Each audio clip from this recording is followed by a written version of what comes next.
Hey, thanks for joining us again today on the Gill Athletics Connections podcast. I'm on a string of Olympians, and so I got another great one here. Thanks for joining us today, Erica Fraley. How are you? I'm doing great, Mike. Thanks for having me on. I wish, this is an audio podcast, which is my favorite, but I do kind of wish people could see the recorded version, the video version. I've got Erica trapped in a car right now doing this interview. So thanks for making the sacrifice and even in a car being with us today. Absolutely. Erica, we've known each other for quite a while, actually, ever since I've been at Gill, which has been fun. I Yeah. wanted to run through a couple of titles or roles that people would maybe know you from, and to help those people who don't know who you are, kind of what you've been through. You have been a school record holder in college in the pole vault. You have been an Olympian for the pole vault. You have coached who at the time was the top high school pole vaulter in the country. Mondo screwed up every record, by the way. We can be official and say that, man. But before him, Yeah. you coached the school record, or the national record holder. Yep. You're a business owner. You Yep. started and grew an amazing pole vault, a compound, if you will, for vaulters as well. That is literally amazing. What have you not done, for crying out loud? Well, my bucket list still has some items on it, so there's always the next thing to look forward to.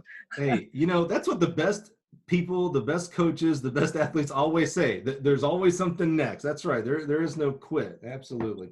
Well, Erica, let's get in our Wayback Machine here, and let's talk about how you got into pole vaulting. You're actually originally from Oregon. Mhm. So what was the state of vaulting like for women and girls back then, and how did you get involved in it? Well, my first experience with pole vaulting started when I was, I believe, sixth or seventh grade, and I could see the high school boys pole vaulting over at the high school, and we were at the junior high, and one of my friends and I were joking and saying, we're going to be the first girls to pole vault. And that was the first time that I had ever really seen it or thought about it. And it was just a fun passing thought of, yeah, we're going to be the girls that start the girls pole vault, not knowing anything about it. And then, there I was in middle school running the 800 and the 1500. Oh, um, really? and I have to say, I was not an athlete. I was not coordinated. I was not any good at playing any ball sports. I was a farm kid. So I spent a lot of time in rubber boots in the mud in the barn. Hmm. So I think running was like the only thing I could really do and participate in without complete embarrassment. So, a lot of the original vaulters on the girls and women's side were gymnastics athletes. You didn't come from a gymnastics background? I did gymnastics, I think, for a couple weeks, and my mom felt like I needed some outlet of energy, and I wanted to swing on the bars, and I just wanted to swing on the bars, and they didn't let me go swing on the bars. We were doing stuff on the tumbling floor, and Right. I wanted to go swing on the bars. So I think that lasted a couple weeks in second grade, and Interesting. that was the end of my gymnastics experience until I got to college. I like that. You bucked the trend there. You are a farm girl. I love, one of the greatest things in the world on the internet, besides the internet, is Wikipedia. And the first sentence in your Wikipedia page says, Erica grew up on a sheep farm in Corvallis, I Oregon. And I don't know if that really sets the right precedent. I mean, that's not how I don't know, when I read that sentence and then I think about my life, they don't really align exactly. Except that it's true, and that is a very accurate way of describing it. But for me, Okay. it was growing up in the barn, playing in the hayloft and making hay forts in the hayloft and jumping off of the upper level into the hay that's down below, and like all the chores that come along with having a farm of, hauling water and cleaning out stalls and everything else. And, playing with the baby lambs. That was so fun when you had bottle fed lambs that, would follow you around everywhere, and Yeah. just think that you were the best thing to play with, and you fed them every day. And a lot of that was just so fun. Yeah.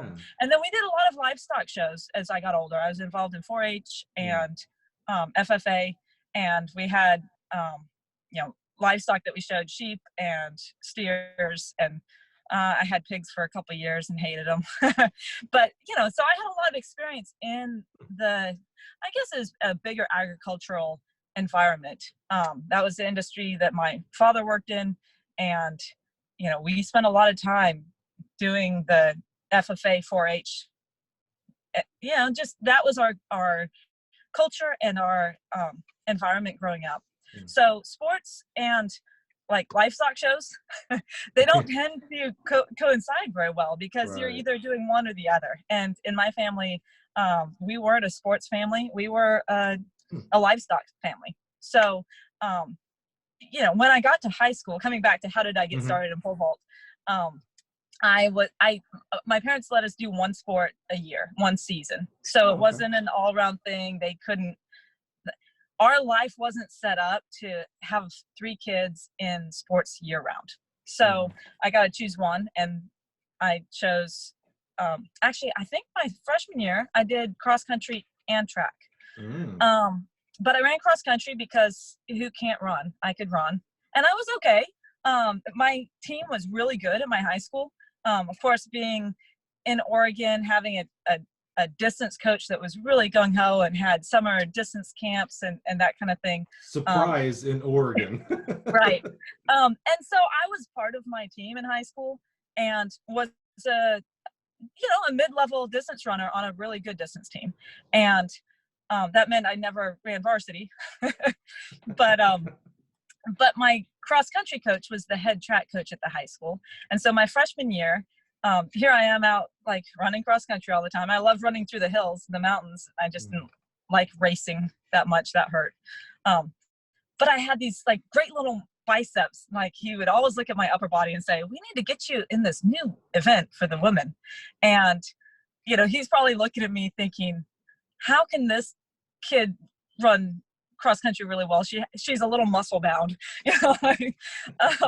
So the upper body strength that was evident in my cross country season, he channeled that toward the women's pole vault. And so I think my freshman year would have been 1995, and the women's pole vault was in its first year. I think it had just completed its first year of girls' high school in Oregon. Okay. So there was one other girl at my high school that had competed the previous year. So my freshman year, when I started pole vaulting at the high school, was its second year to be competed at the high school level for girls in Oregon. And that was actually a really great progression for me, because all you have to do is go clear a bar, and you're a pole vaulter, and you place at meets, and the competition was all, everyone's jumping 7 feet or I was going to ask, what are 7, 8, right?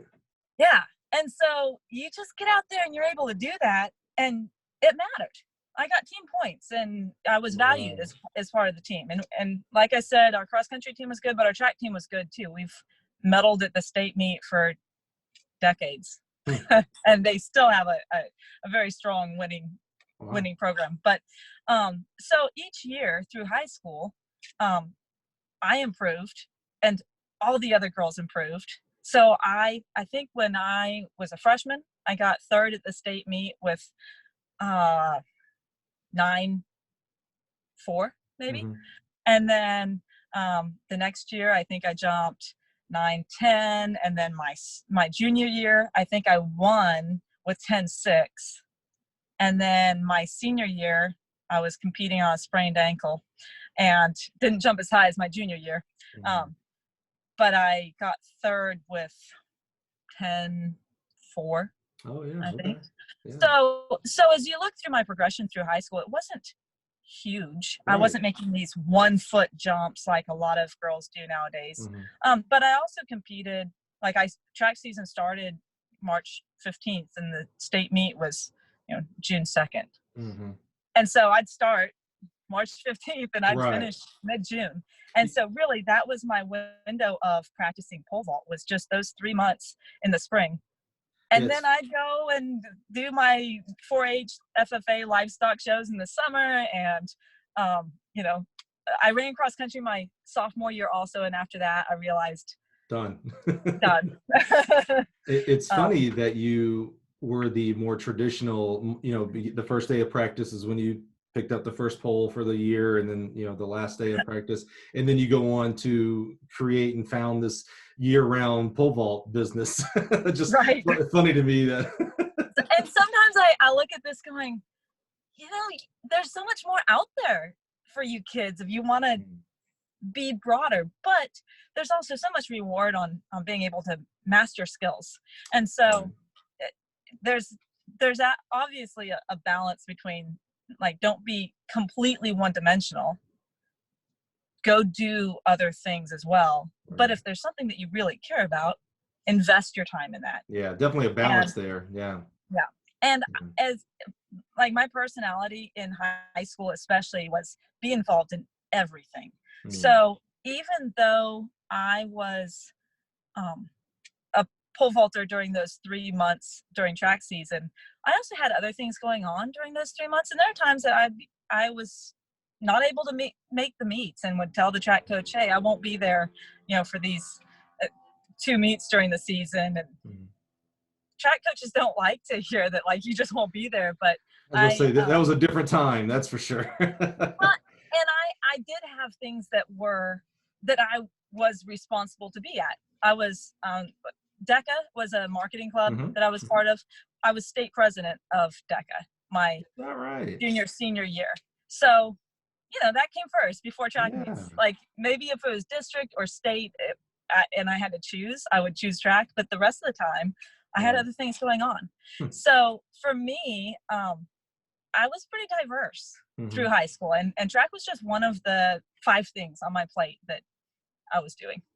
So as you were going through high school, you pick up in your freshman year, get a little better sophomore year, a little better junior year, a little better senior year, even though maybe it didn't show up because of the ankle injury. I did jump 11 my senior year. Oh, okay, good. I can't tell you how many times I jumped at 11 feet before I actually cleared 11 feet. I think it was maybe 10 meets. I had the bar at 11 feet and didn't clear it.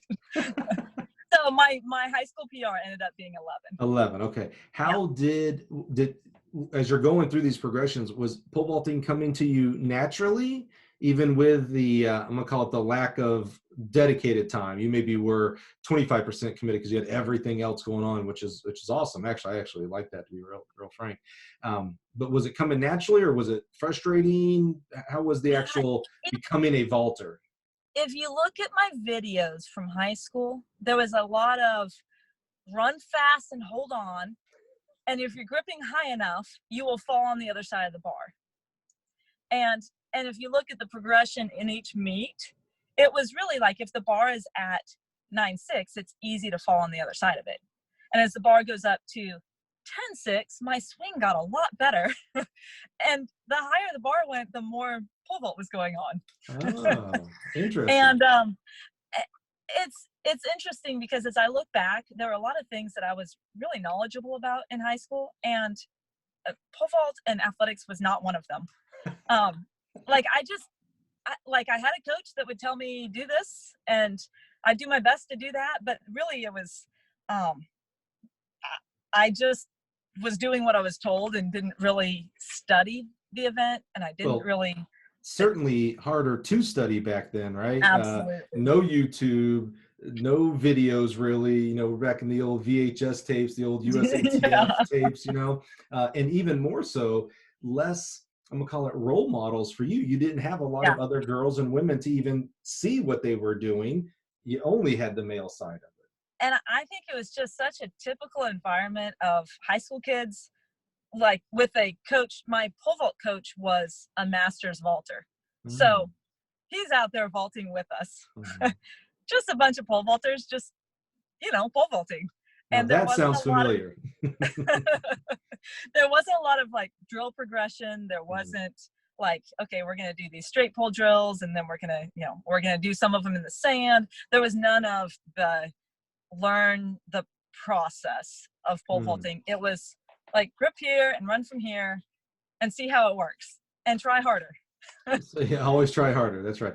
So now I actually do think that I had a good coach in high school, but he had 3 months to work with us, and I like my mindset wasn't, I don't know if I even thought about whether I could learn to do this the right way. It was just jump in there and do it. Interesting. And that was my mentality. Well, you ended up going to jump in college. In fact, not just jump in college, you went to Texas A&M at that time in the Big 12. When did that process start coming that, oh, I could actually do this on the next level, in the college level? And that's exactly the thought that went through my head when I started getting letters from colleges. And I don't think it had ever crossed my mind of, oh, I'm state champion, maybe I'm good enough to go on to college. It was when I started getting letters from college of, oh, we saw you place at the state meet and you jumped this high. Hopefully you'll look into our university.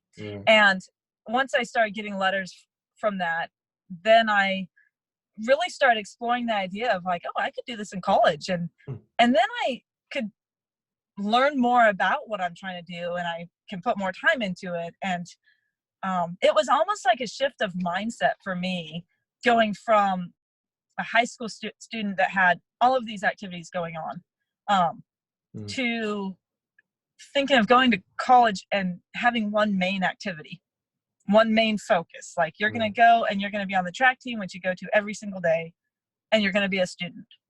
And I think since we lived out in the country when I was growing up, I think a lot of the activities I did were so that I had to go do something with people because my parents were pretty conservative and pretty strict, and socially we were pretty isolated where we lived. And so if I got involved in more activities, I had to go to more meetings, and I had to go to these events, and I had to have a social life because that was what was required. And I think I did that to the extent in high school where I was looking forward to not having so many things that I was a part of. And so I think that started shaping my identity of, I can go to college and be an athlete. Right. And I didn't think of myself as an athlete in high school. Oh, that's interesting. Yeah. Huh. What do you mind sharing with us what schools did you consider and then where you ended up going? Yeah. Oregon State University was the closest university. It was just 7 miles down the road. They had no track program at the time. And in fact, we actually had their old pole vault pit at my high school. So that was great. University of Oregon had, I think they had 4 girls over 12 feet at the time. So they were a powerhouse school. And I didn't get a letter from them or a phone call or anything. So, ouch. And of course, being from near Corvallis, we were Beaver fans. Not that I was into sports at all at that point. Well, but, yeah, that's right. Yeah. Right. And so being a Duck was not looked well upon in my area. So it was fine that I didn't get any information from them.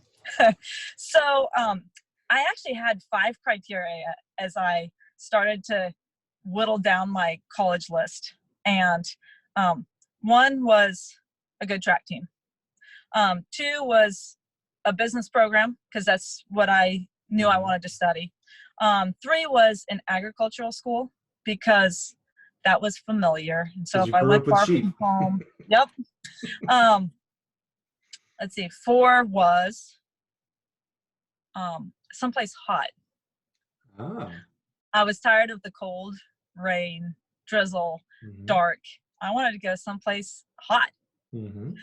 And then the last one was someplace big.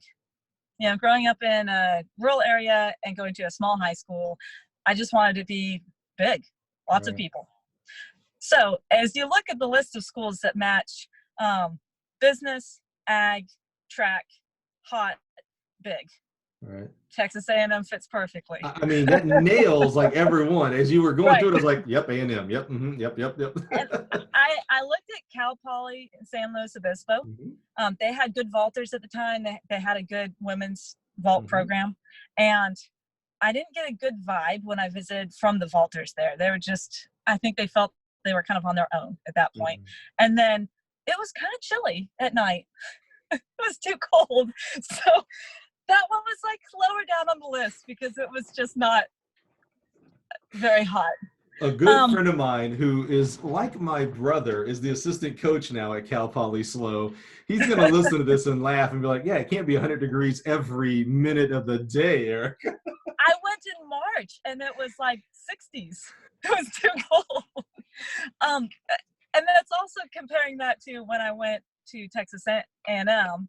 And I went on my own the first visit that I went to Texas A&M. I went to a football game. My cousin had gone there.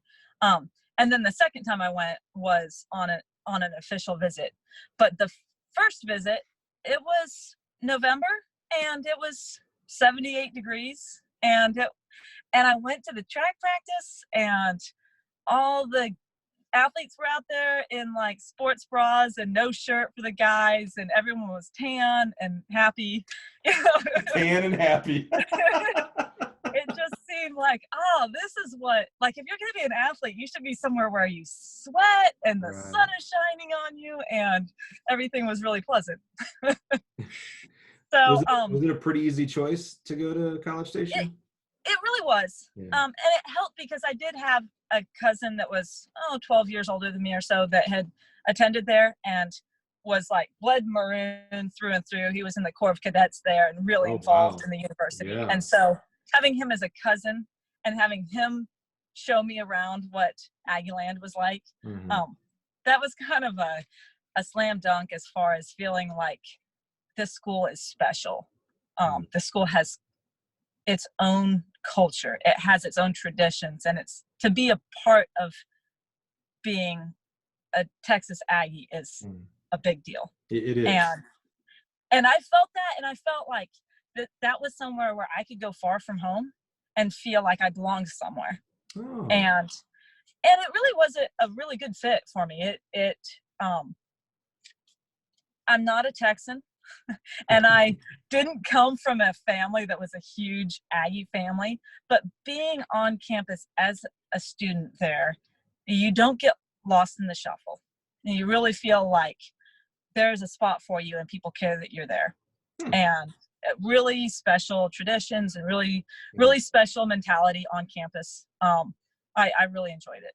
That's awesome. And being on the track team there really helps feel like you're part of a family on any program's team. I think it helps a college kid figure out like that they have more safety net around them than an average student. So a lot of coaches, I'm sure I wasn't unique, used to say that the track team was your own fraternity or sorority, and I see that you're around people of like they have the same interest in a lot of things, and you're all out there sweating and bleeding and trying to accomplish the same thing in your individual event. So absolutely. Tell us about the team as it relates to the pole vault. Did you walk in and there were 10 other just as good girls as you, or were you the only? How was that? I think I really recruited Texas A&M before they were recruiting me. They had a great group of guys. At the time when I went, there were two guys that were over 18 feet, John Nance and Rich McDonald. And then they had a couple of decathletes that were over 16'6". I mean, it was just a really strong program. Juan de la Garza, who is still a coach there, was the deck and pole vault coach as well as the throws coach. I was going to ask you who the coach was. That's awesome. He is an amazing guy. I love him. Juan de la Garza was my first college coach. Now, he had his work cut out for him because there was a girl there that was a hurdler that had tried the pole vault, but you can't say that she was a college pole vaulter. Okay.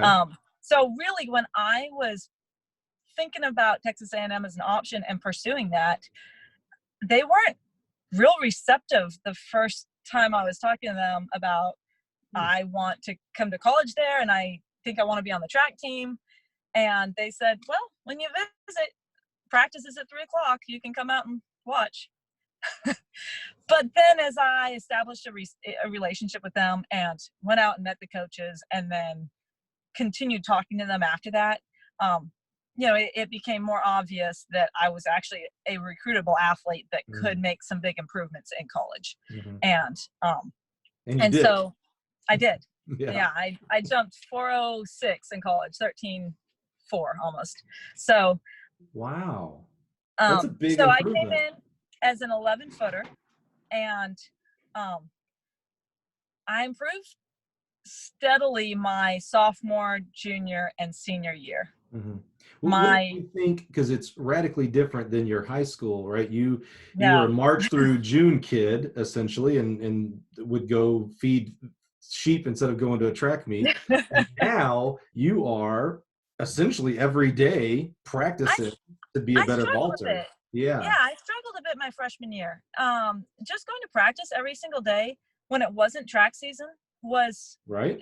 That was a big change for me. And the physical training, and I don't think I know I didn't understand the physical training and the process that you go through throughout the year. For me, it's like track season's there, you go out and you try to jump high.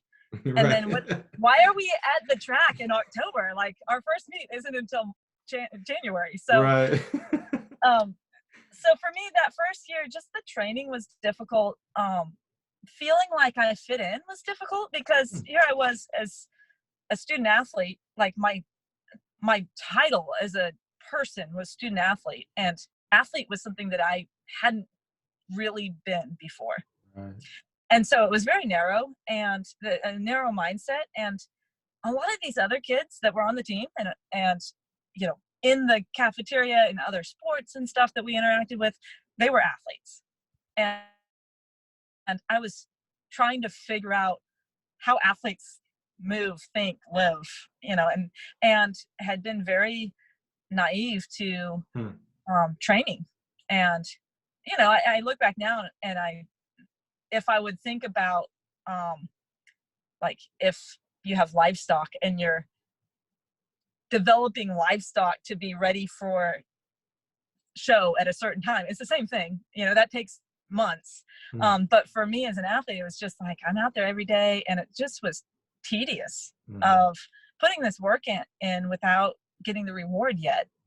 And so that freshman year, I struggled a little bit with motivation of feeling like I wanted to go to practice every day, because it was hard. Like, running fast for 150 meters was torture.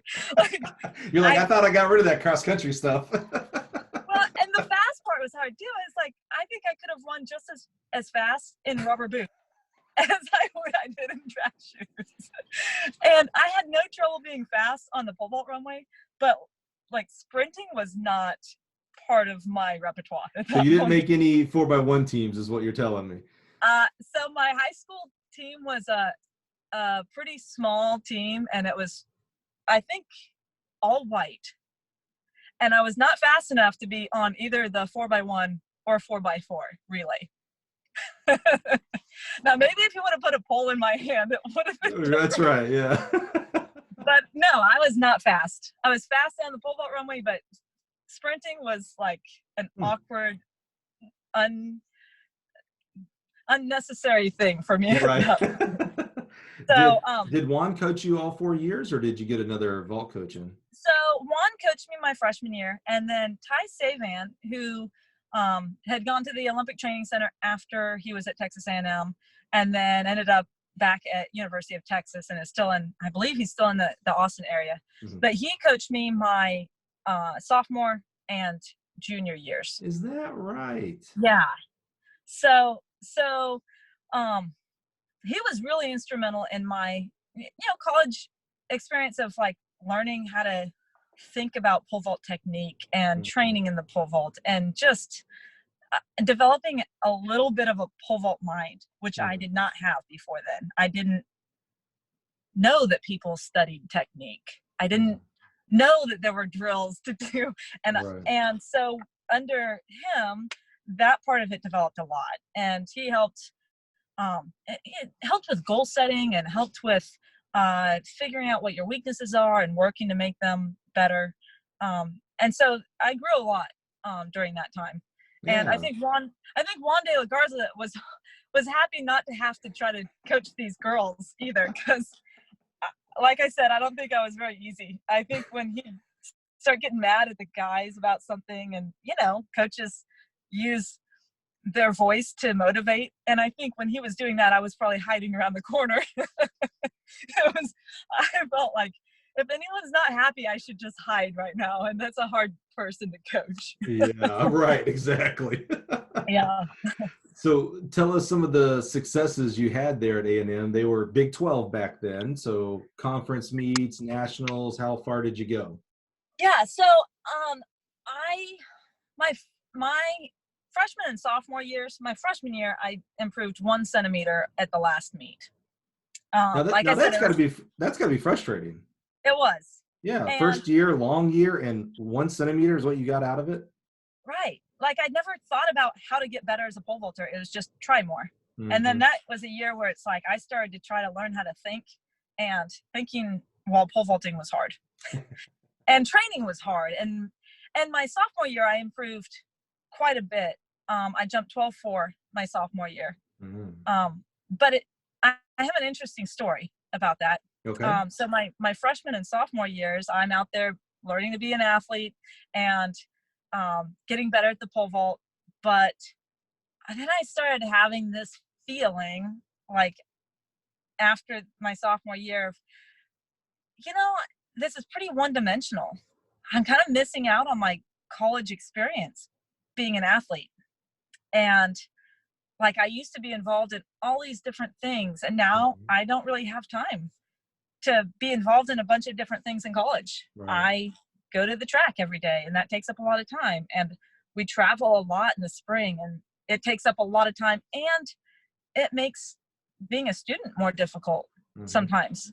And so the focus really when you're a student athlete during your travel season is figure out the balance of that, of make sure that you're on top of your studies, because it's harder when you miss Right. that Tuesday, Thursday class every single Thursday. Mm-hmm. So actually it was right at the beginning of my junior year when we came back and we were supposed to be starting track practice in the fall. I quit. What? Yeah. I never knew this.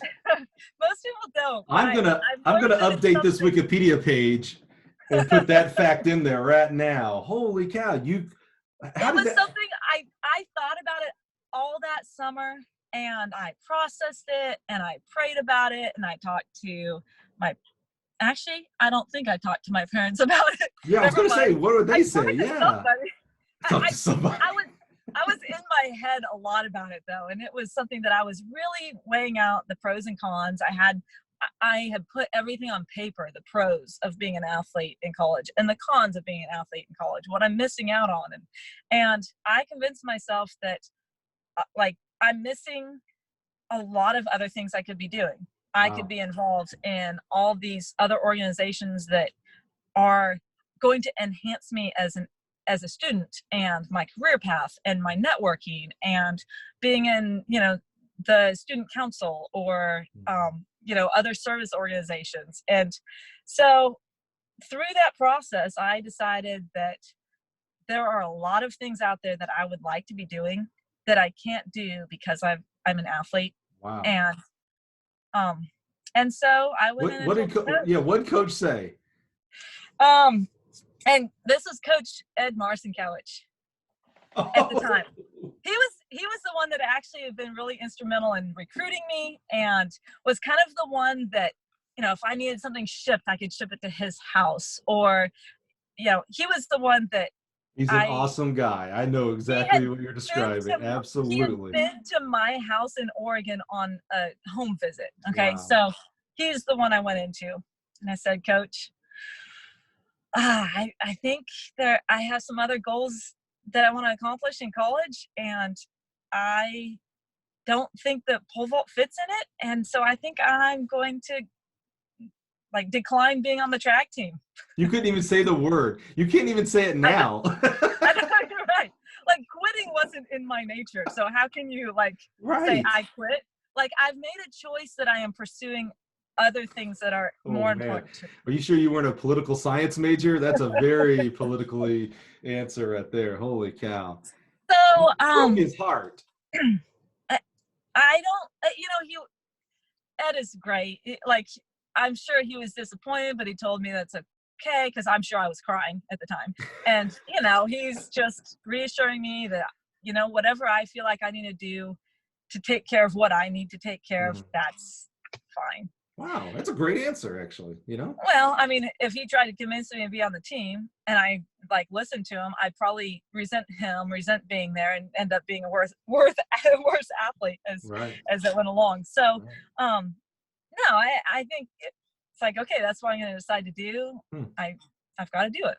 So, the first week then that school started, I got involved in the business student council, the marketing club, the business this, and the, You went full Aggie. force into it.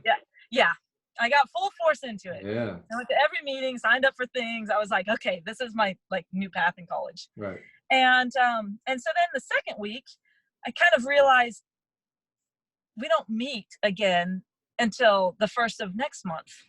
So what do you do with these 3 weeks in between? Interesting. And, and there are other things to be involved in, but it was, I started realizing there was a loss of identity of who I am every day.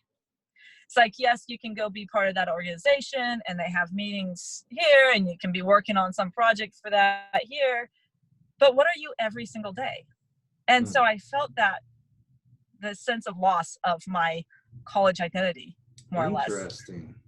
And so then week 3 comes around and I start dreaming about pole vaulting. Ooh, interesting. Yeah.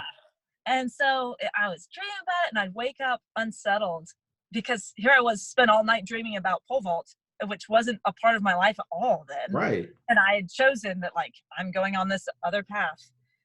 And then I started waking up in the middle of the night and couldn't sleep. And at that point, I'm like, "Oh no, don't be bugging my sleep now. I need to rethink this. If this is settling wrong with me." You were being convicted. I was. Wow. And so I went back and told Coach. So this lasted 4 weeks, 3 weeks? 3 weeks. So, at the end of 3 weeks, I went back in there and said, "Coach, I think I made the wrong decision." And he said, "Yeah, I know." That's great. He was like, "That's great." And I was like, "I understand if, I don't have scholarship, and I understand if you choose not to have someone like me on your team, but I think I made the wrong decision." And so they took me back. Nothing changed.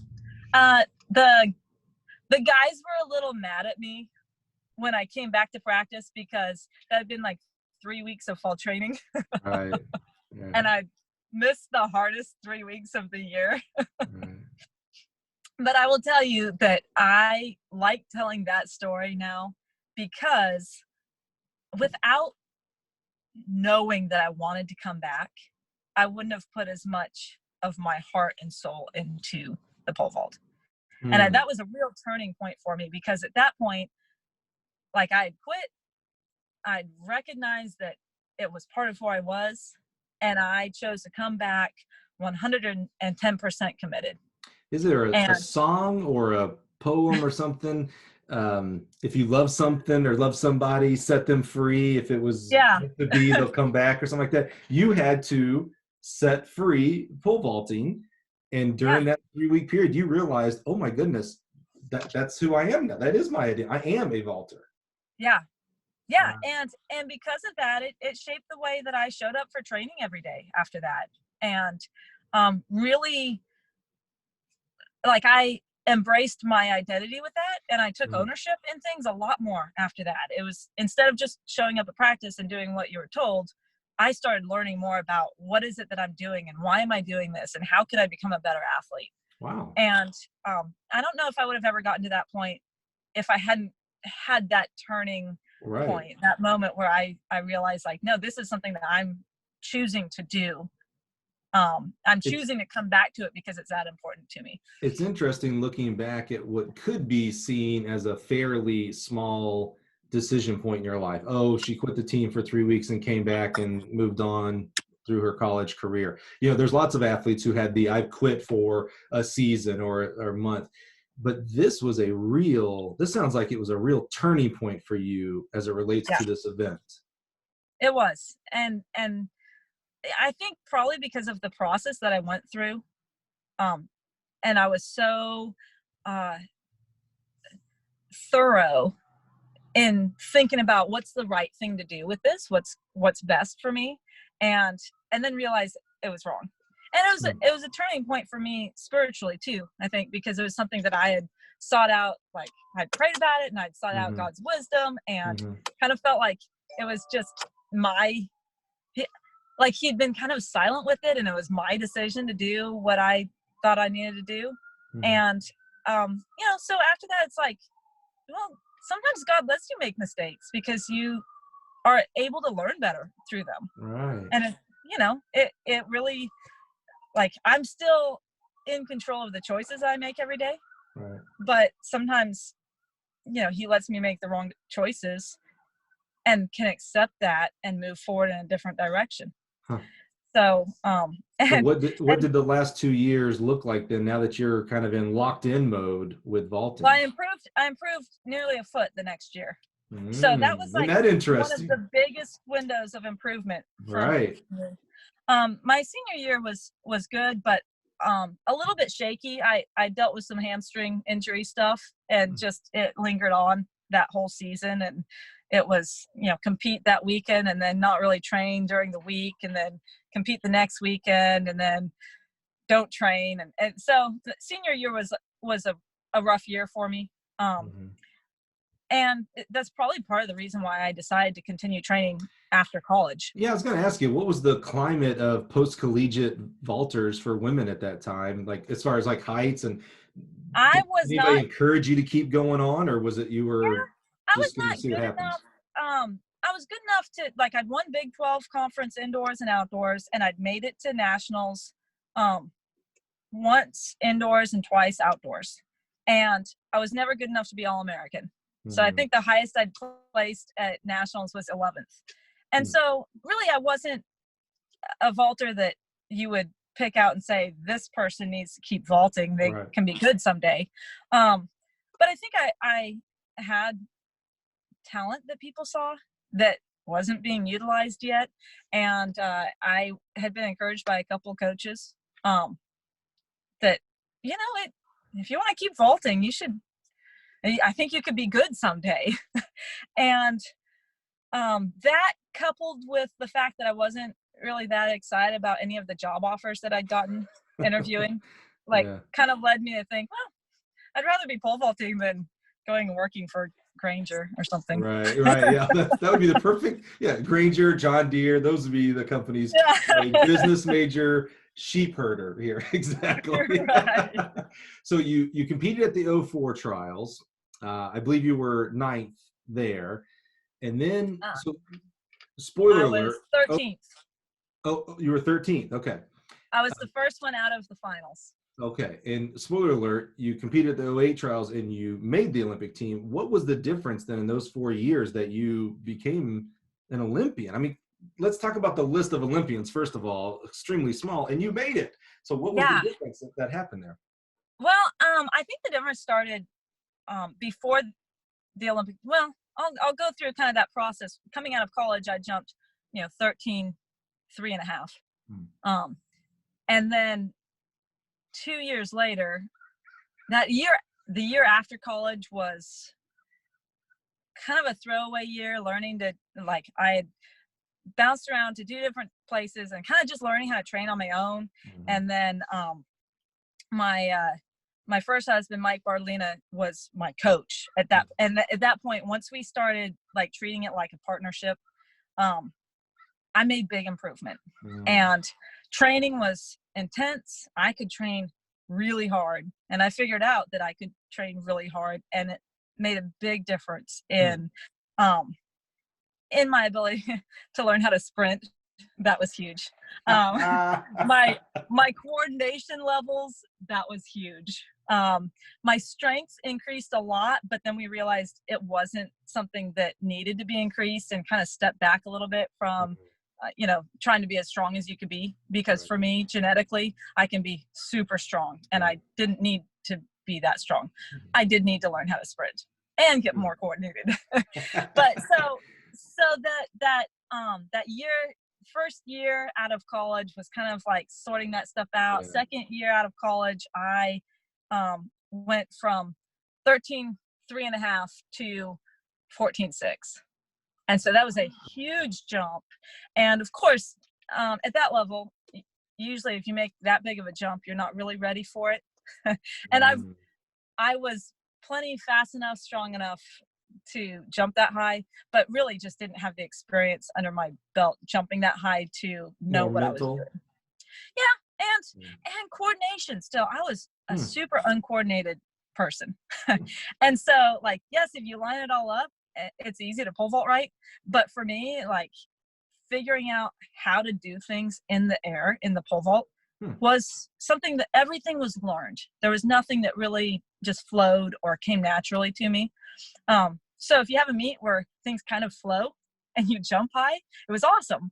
And then you go out to a meet the next week and you're like, how did I do that? Right. Because this feels normal again, and it's 6 inches lower, and it was pretty good. So, or a foot lower, and it was pretty good. So, that was the year that I made my first Olympic trials, and I placed 13th, was the first one out of the final at the Olympic trials. And being at the Olympic trials that year and having that much improvement that season kind of opened my eyes to the fact that, oh, if I were at this meet and I was really good, I could make the Olympic team. So before that point, I don't think that had ever been a goal of mine. The goal of making the Olympic team was not on my radar So it sounds until I like went to the 04 Olympic trials. it sounds like you went through with the 3-week quitting, where you kind of discovered one of your identities of, oh, I'm a vaulter, and then the Olympic trials in 04 gave you validation of, oh, I actually belong at this level. Like, I'm not just a vaulter. I actually, like, I could make that podium if I figure out a few coordination and speed things. Yeah. And I think for me, I was always a goal setter, but I was a very conservative goal setter. If I placed 9th at the conference meet, like I did my freshman year in college, my goal was to score at the conference meet. Okay, yes, that's improvement. It's just very small improvement. And so, having those small goals that were achievable really helped me through my career.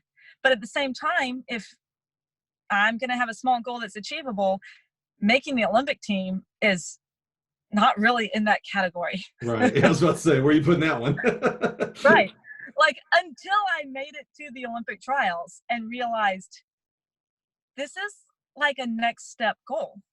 Like, where else do you go from here? Right. Like, it makes sense for the goal to be, well, I've made it to the Olympic trials. I know where I'm at with that. Now my goal is to go from like 13th to in the top 3. Lofty goal, yes, but achievable. And I really did believe in it at that point. If it probably was something that other people and my coach had put in my mind of, like, you can be this good, but, like, you can tell me that, but if I don't really believe it, it's like, oh, thank you. It's like a compliment instead of a, like, plant the seed and believe in it. So for me, being at the Olympic trials was planting that seed of the possibility of becoming an Olympian. And so really from 2004 Olympic trials to 2008 Olympic trials, it was just doing what you need to nurture that seed, to plant it, grow it, fertilize it, work on it with intention. And so everything between those years was an intentional process of doing what you need to do to be the best you can be. a Um, plan to get to, not only to get to '08 and healthy, of course, which is always one of the biggest bugaboos, right? yeah, But then, okay, now the plan wasn't just to now get there. Like maybe the plan in '04 was just to get to the trials. Now the plan was, okay, get to the trials, but now get top three. right, Mm, right. mm, And I think through that also, I mean, that's part of the goal, but I was being very reasonable and knowing that only 3 people make the team and I cannot control anybody else's actions. I can only control how well I do. Um, and I know what has made the team in the past and I can predict what will make the team. But I also knew that the journey along the way was part of what was important. hmm. And I don't think I ever lost sight of that. Making the Olympic team wasn't the be all end all. The process of going through the training and the competition and travel, if you don't enjoy that, it it makes the whole time period of what you're investing your life in somewhat worthless if Hmm. you don't make the team. That's And interesting.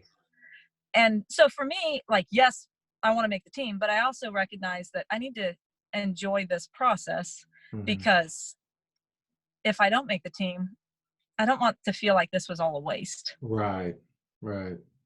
Yeah, that's Yeah. interesting. What did it feel like when you cleared the bar that you knew would make the team? So you knew you were on the team, and so all of the hard work, the intentional planning, the micro goals, the overall goals. What emotions hit you when you knew, bam, I did it. I actually made the freaking Olympic team, man. That's amazing. Well, that was one of the most clear meets to me, like emotionally in my head, because it was planned out. Like Mm, if you make 4:55 on a first attempt, that will make the team. That mhm. was kind of our target goal. And um, I knew there were other people in that competition there were multiple people that could jump higher than that. Stacy Dragila was in there, Chelsea Johnson was in there, Oh Becky yeah. Holiday was in there, Jillian Shorts was in there, Kelly Suttle was in there. Like, there were a lot of people that like were capable of jumping higher than that. But in any given competition, that's typically what third place would be Hmm. with Hmm. that caliber of athletes. And so, um, as I was going through the competition, um, my PR going into the competition was 4:40. So I made, Oh. yeah, so 14:06, and and I ended up jumping 4:55 or 14:11 to make the team. Holy cow. So, and I don't think anyone else really thought of me as a threat to make the podium, but I knew how much I'd improved that year, and I hadn't had a meet yet that really showed what I'd done. That's tough And with the pole vault and the high jump.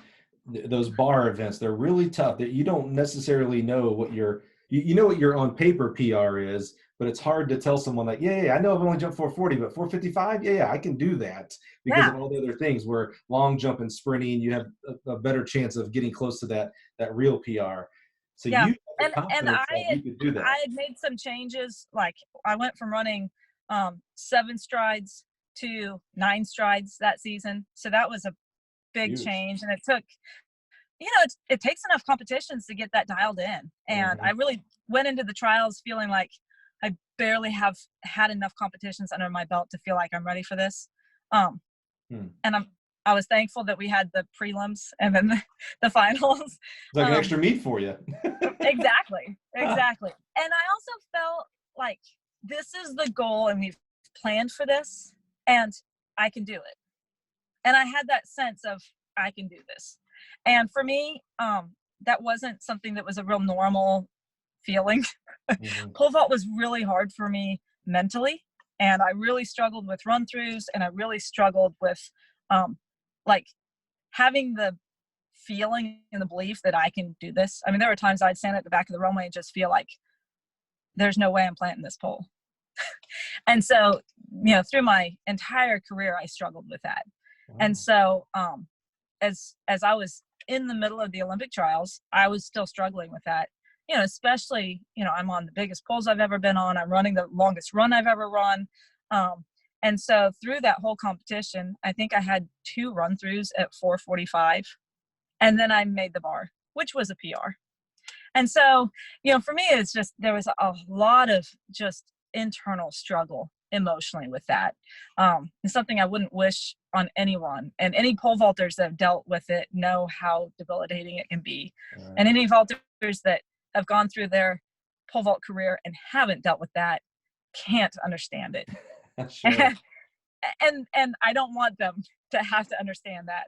But for me, as I went through things in the Olympic trials, the bar goes up to 4:55 or 14:11, and I had a really good first attempt at it and almost made it, and just blew through. And I had to go up to my biggest pole, which I was like at the very end of.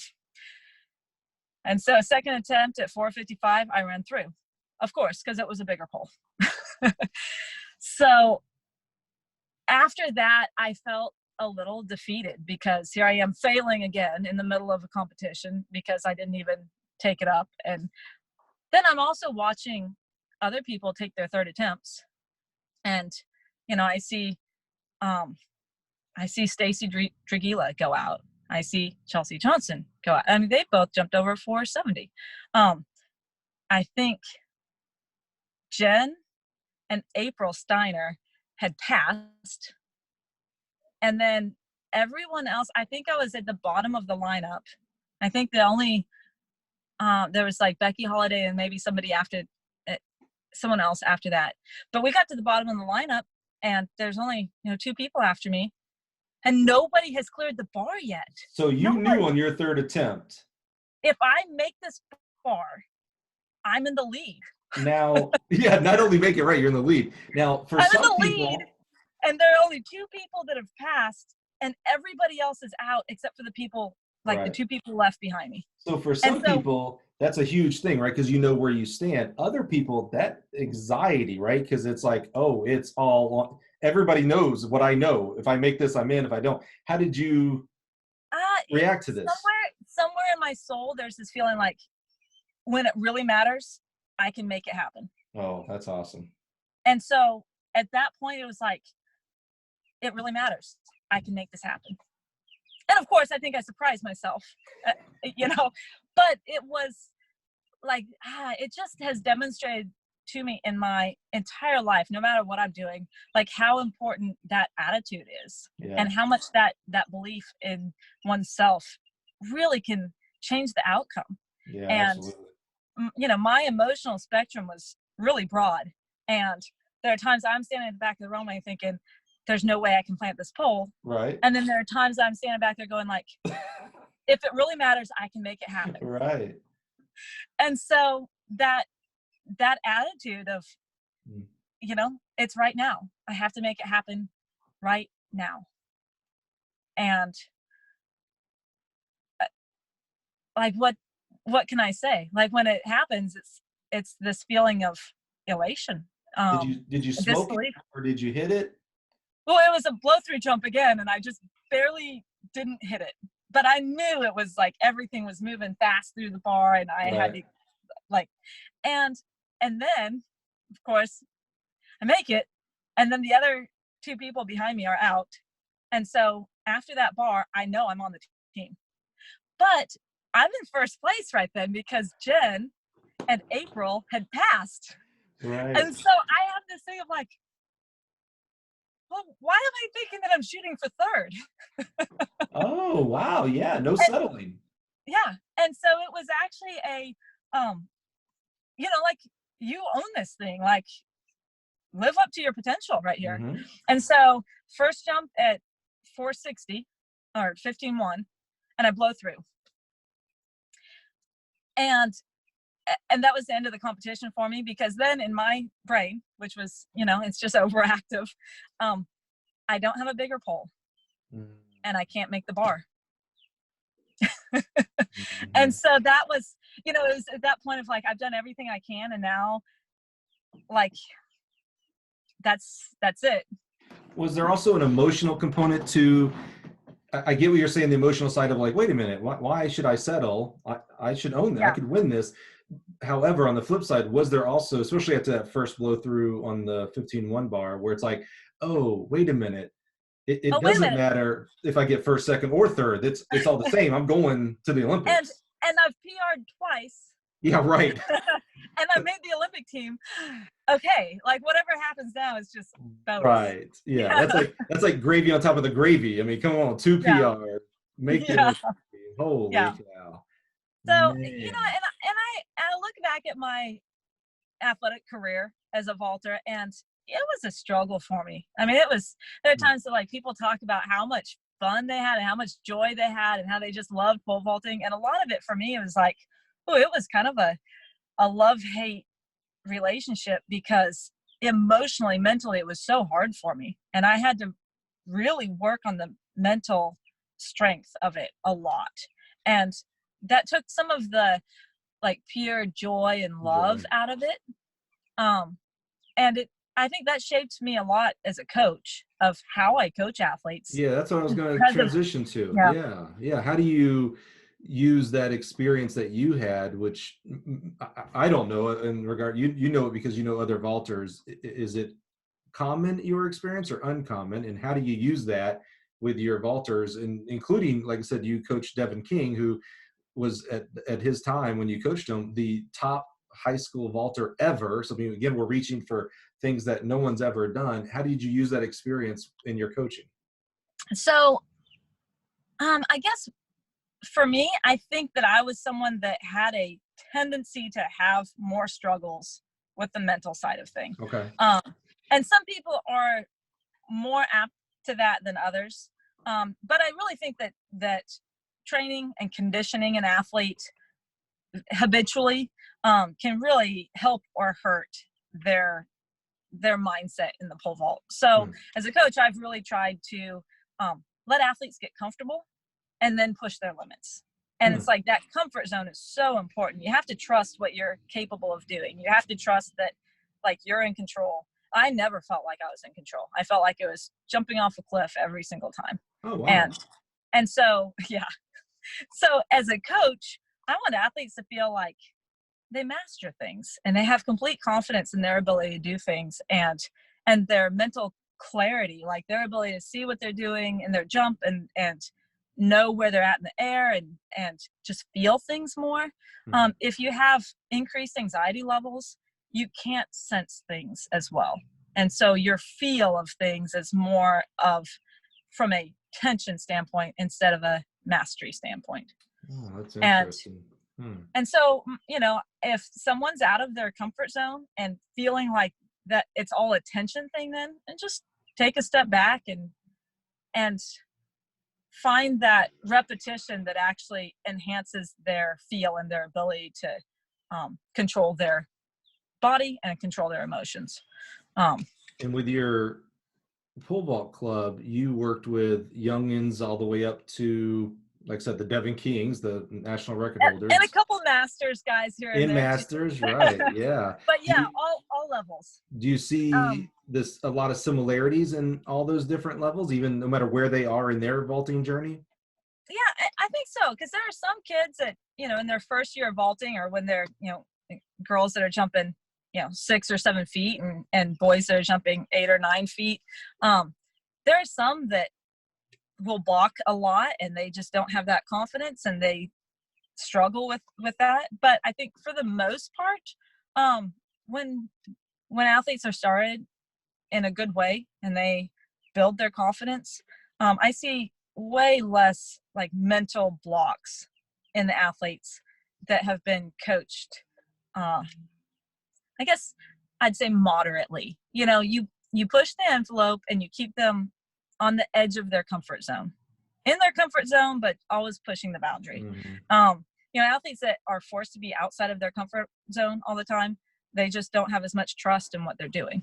And so, I think that whether they're a brand new vaulter in the first, couple months of vaulting, or whether they're a college athlete that's been vaulting for 6 or 8 years, I think that's the same both ways. I know this last year I was working with an athlete that is new to me, and he jumped 520. But at the beginning of the training year, he said, "Coach, do you want to have a meeting about my mental struggles?"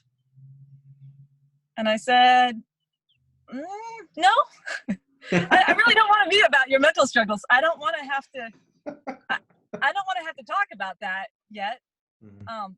When I start seeing like where these mental struggles are and why they happen and when they're happening, like then we can come up with a plan of what to do with them." Well, I didn't see those mental struggles very much. Hmm. So, and then as I got to know the athlete better, I was able to predict when they would start to sneak in there. Oh. And instead of beating your head against the wall, you just take half a step back and just make things a little bit more appropriate. And it's okay if kids have run throughs every now and then, or if they bail out of jumps every now and then, as long as it's not a habit. And Hmm. so for us, it's just, you push the comfort zone enough to feel like you're making progress, but not to create bad habits. Well, and I was going to say, I have to imagine, I've actually seen this firsthand by visiting the Louisiana pole vault compound. The amount and variety of experiences you have in vaulting. It's not like you started out your freshman year and you were a 12-foot vaulter. You started out a lot like those sixth graders and seventh graders that you have that are doing 6 feet. That you're like, yeah, that was me. You've got Devin King, who made several attempts at the record before he got it. Well, it's not like you've never been at a third bar, make the Olympics or go home, stress-filled event. You have a real wide of experiences inside this vaulting as an athlete and as a coach, even on the other side of it. Yeah, and I think it helps coaches be able to adapt to different athletes better if they've coached a broader range of abilities. And I know Mm, for me, not being real natural at it and really having to learn each step of it without it coming just with that natural flow, it helped me be able to coach athletes, vaulters that really didn't have the talent or didn't have the feel, didn't have the gymnastics background or whatever. And I mean, just a lot of it's just troubleshooting and, mm, looking at like how to have success as a coach. A lot of it is just, if this isn't working, find a different way to say it, find a different drill, just chip away at it until you find something that works. And, for some athletes I've coached, that took 6 months. And so, for a coach, I have to be really patient and encouraging right. through that process. And for the athlete, they have to want it enough to get through that phase that's just not rewarding. Hmm. Um, and, some athletes are just like, okay, this is hard. And others, they get more determined because of it. And those are the ones that end up being good vaulters in the end. Right. So, Yeah, a lot of combinations, right? They got to have the persistence and desire to do it. They do have to have some God-given talent, things like that. It's a yeah. lot of things that come into the nutshell that makes a good track athlete, and specifically a vaulter. So, Erica, when we started today, we talked about all these roles. School record holder, college athlete. Didn't know we were going to get into college quitter as well, but we did, and we got over it. Olympian. Um, Business owner. You do an amazing job there. You're now in Pullman, Washington, as the volunteer assistant coach at Washington State. Gorgeous area, by the way. I'm sure you've had the cheese since you've been up there. Yeah, Absolutely. absolutely. It's really good cheese, actually. uh, Yeah. great place. Uh, People are listening to this right now and maybe they are thinking like, well, golly, that's great that Erica could do that, but I can't be a college coach because of XYZ reason, or I couldn't be a college athlete because of XYZ. You actually, for those of us who don't know you, you actually have a little bit of a secret that was behind all of this story we just heard. Maybe share with us this secret to help us understand maybe the backdrop of what was going on with all of this. Yeah, if we go back to how I started pole vault, as my cross country coach was encouraging me to try this new event for women, my pole vault coach in high school basically said no. Okay. And the reason why was because I'm blind in one eye. And so I have a fake eye. And so I have no depth perception. And he thought it would be unwise to try to teach, one, a girl, and two, one with monocular vision, how to pole vault. Just Now, the lack of depth perception, and that he thought it was a bad idea. let's let that sit in. I hate to judge that coach and say, well, he was wrong, because I know how it turned out, right? You're telling me, and I can't imagine doing the 100-meter dash with one eye, right? You're talking about getting on, depending on your level, a 10-foot up to a 14-foot piece of fiberglass and going over another piece of fiberglass, by the way, 10 foot, 11 foot, 12 foot, 13, 14, 15 feet. And you can only see out of one eye. Right. How? There's my question. How? So one of the questions that I get from people sometimes is that harder to pole vault with one eye? It has to be. Come on, that's got to be the easy answer. And my answer is I have no idea. I never pole vaulted with two eyes. So for me, it wasn't. It was like, well, that's a dumb question. If I had two eyes, I could tell you, but obviously I don't. And I think there's a couple reasons that it didn't faze me. One, I lost my eye when I was really, really young, 4 months old. Oh. So I was a tiny baby. Yeah. And so I was essentially my entire life. Yeah, you have no memory of two eye-sighted or whatever they would call it. Yeah. Right. So just, growing up, I had one eye. And so it was never an adjustment of going from vision with two eyes to singular vision.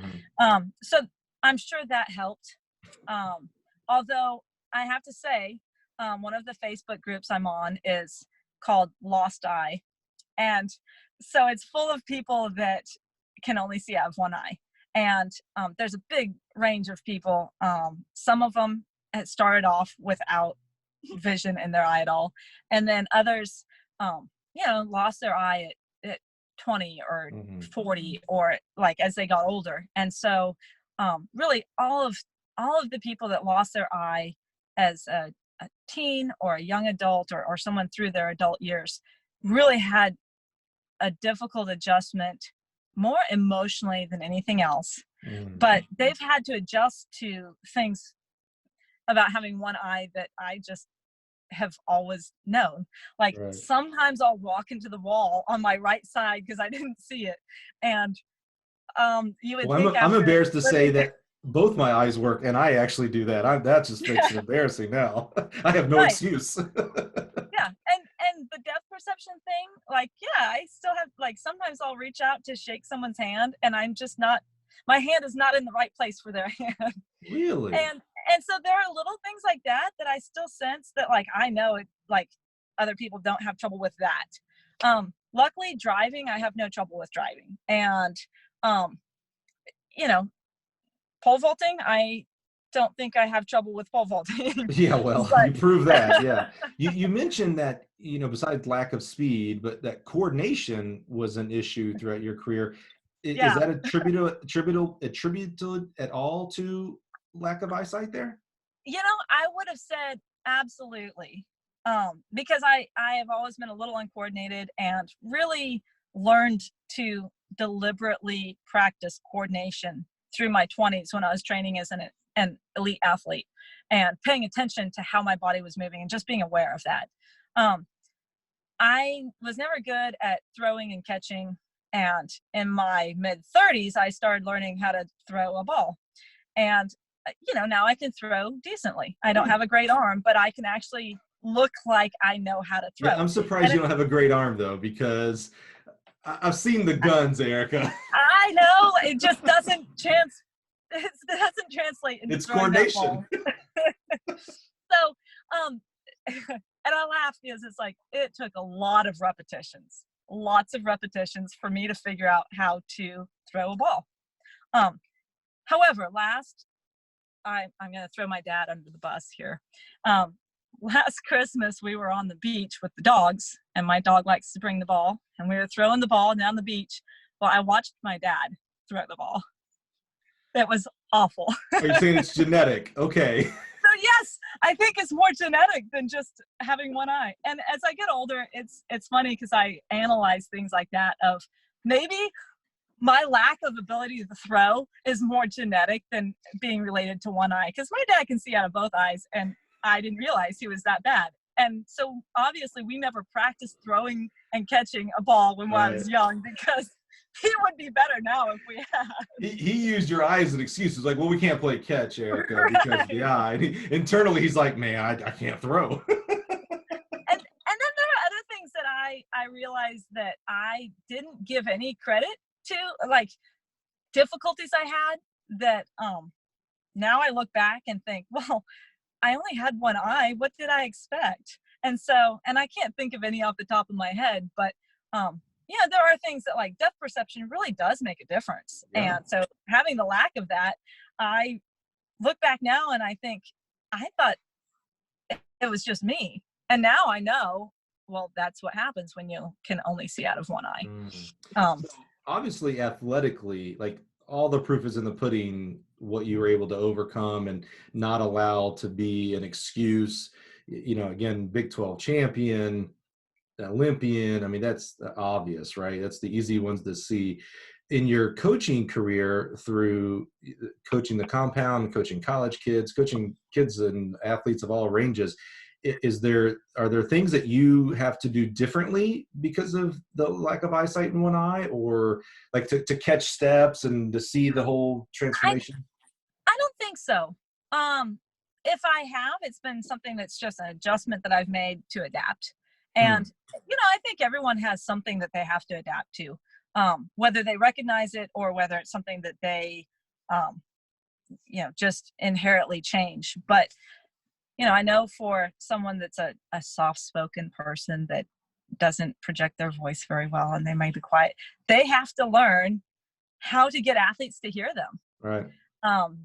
For someone that's shy, learning, like, who wants to be a coach, but they are a shy person, they have to overcome that disability, basically. And so I think every person has something that holds them back, if they allow it to just stay centered with their attention on how can I coach because I'm not loud enough, or how can I like interact with this big group of 30 athletes because I'm shy.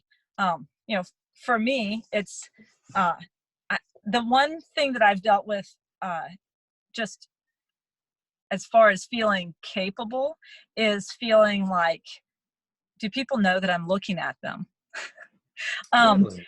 Yeah. And that's, I've never been self-conscious about my eye. And I've never had animosity about it or regret or anything. I've been blessed with just feeling like, this is me. It makes me unique. It's who I am.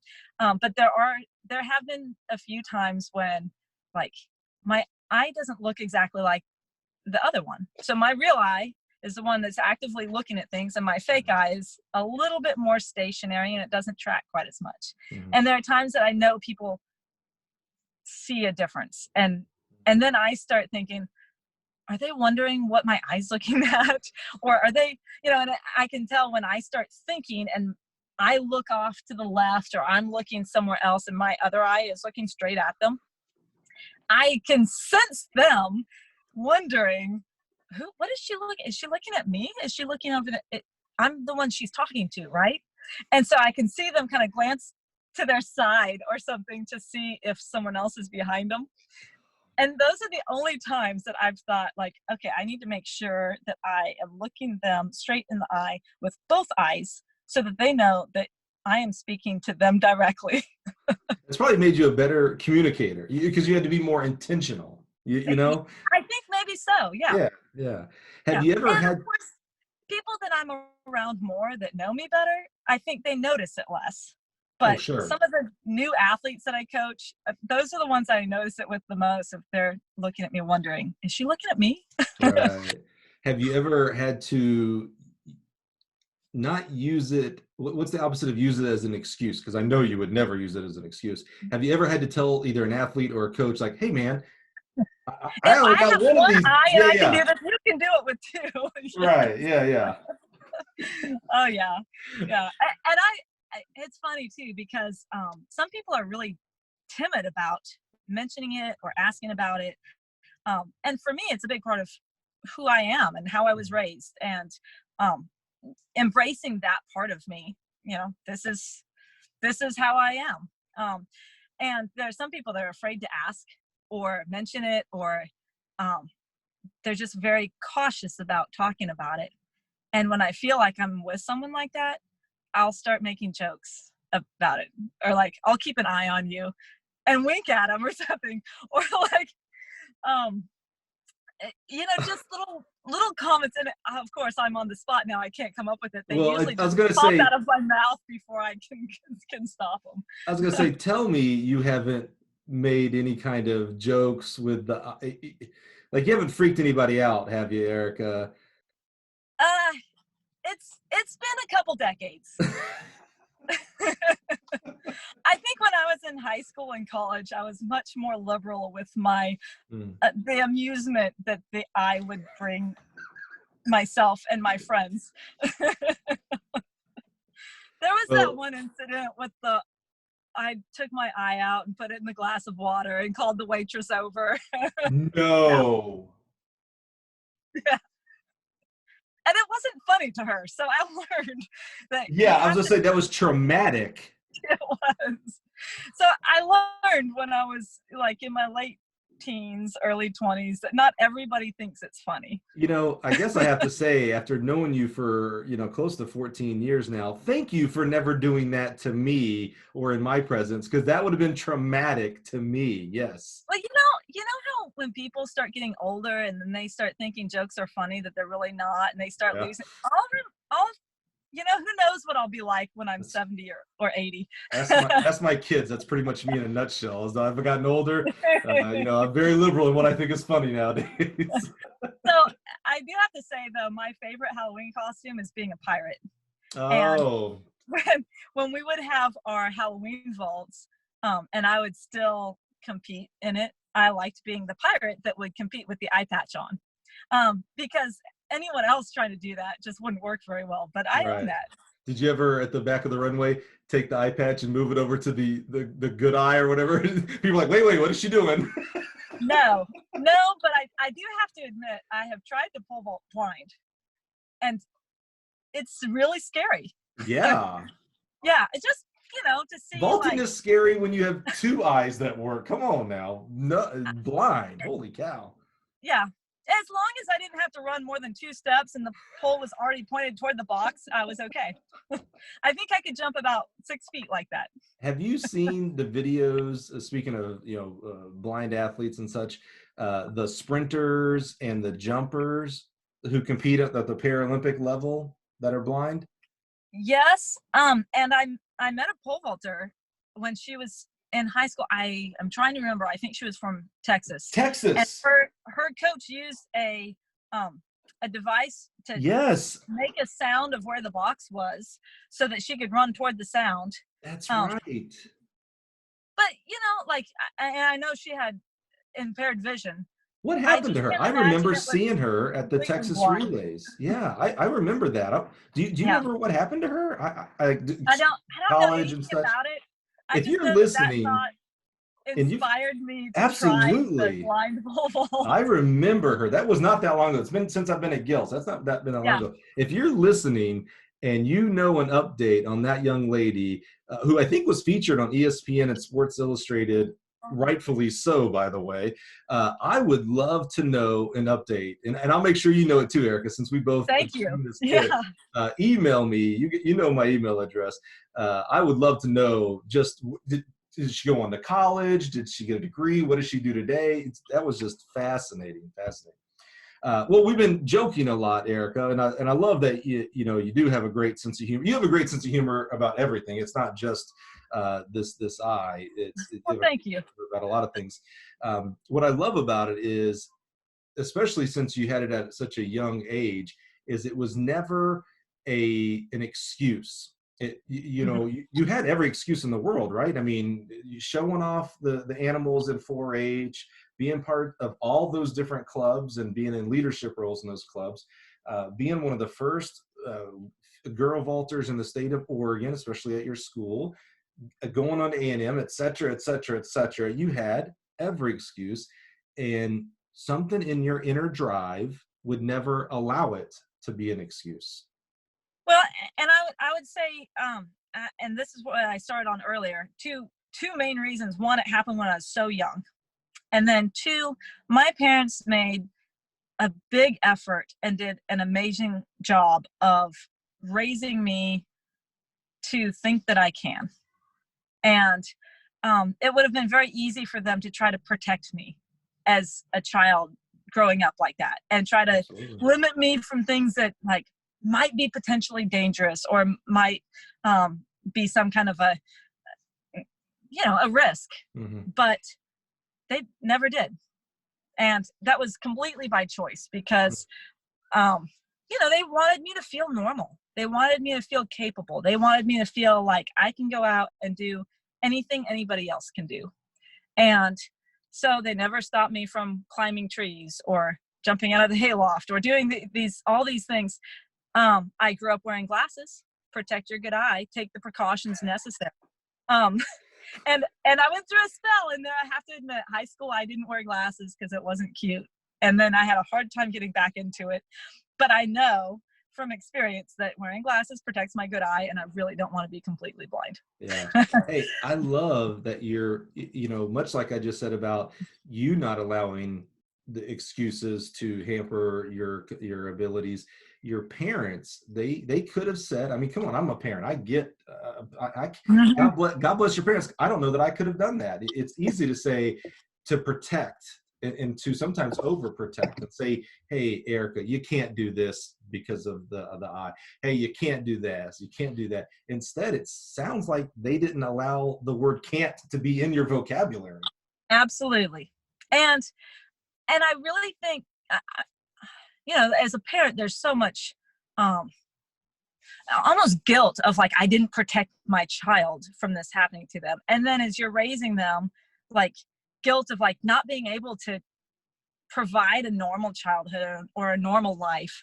And I remember my mom, there have been several times that she's mentioned things that I did as a young child at like 4 or 5 years old, that just made it seem like it was fine to have one eye. Hmm. Like when I was washing my glasses in the sink one time, um, I made comments about like, I'm so glad I wear glasses. Look, I get to put water in the lens and make little bug swimming pools. And I think I just had a lot of little comments like that growing up that reassured my parents that this girl's going to be okay. Um, This hasn't had a negative effect on her life. And I really feel that still, is that it hasn't had a negative effect on my life. And, I've been blessed with that, because I know, especially I mentioned the Facebook group that I'm on.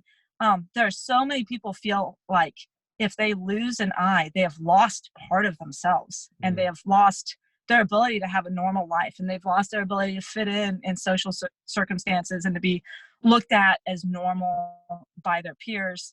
And I, especially looked at as normal by my peers. I don't think I ever aspired to be looked at as normal by my peers. And yeah. so, like for me, it was something that made me unique. Instead of something that hindered me or limited me, it's like, hey, look, I'm cool because. Right. Um, and it was special for me. And there was part of me that always really enjoyed having something that was special just for me. Like, this is like the thing that makes me different than everybody else. And then I take that and I go decide to be a pole vaulter. Then I had these two things that really made me Yeah. Right. different than most normal people. Yeah. And so I just feel blessed that, my personality, my parents, like the, um, my soul, and what God has allowed me to feel, and how He's helped me see like this potential disability as something that's just made me special. Um, I can see and I can do everything in life that I want to do, but there's this thing that's not, um, it's not whole. I'm not like a whole perfect person. Mm. Um, but who is Yeah, really? right. I was about to say You know? exactly. So, Well, for anybody else out there, it's like I think everybody has something that they feel like is not whole or perfect, and it's just a part of who they are. And if they let it, it can take away their ability to do things that they aspire to do.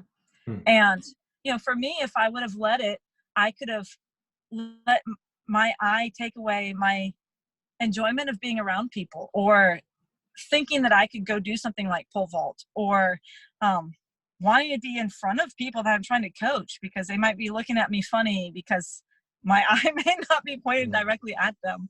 Um, but that can be anything for different people. And the important thing is just to um, I don't know, own your own identity, and to believe in the abilities that you do have, and find a way around the limitations that you have. I tell you, those are some great words of encouragement. And if you're listening right now and you hear Erica talking about, the I, actually take that word I and impart like as she mentioned, and I agree with this, we all have our potential for excuses is how I'll put it. We all have things that we have to get better at, that we have to overcome. So whatever you're working on to overcome, put that in the words that Erica just said. And what just great encouragement to own yourself. I love that. Be unique. I certainly love that. And I can definitely say, after knowing you for 14 years, Erica, the oddest thing about you has nothing to do with your eye. It's that you're a vaulter. I can speak for a lot of people in the track community that you guys and gals that fling yourself up.